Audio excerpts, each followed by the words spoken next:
اللہ تعالیٰ نے آپ کے اندر جو روح ودیت کی ہے اس کے بھی تو رزق کا اللہ نے بندوبست کیا ہے.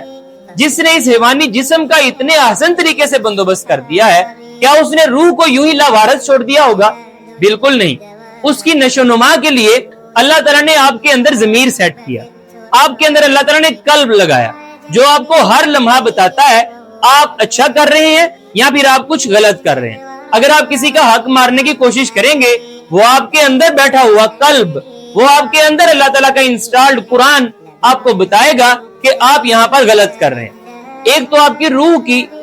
پیوریفائی کے لیے اللہ نے آپ کے اندر ضمیر کا اہتمام کیا,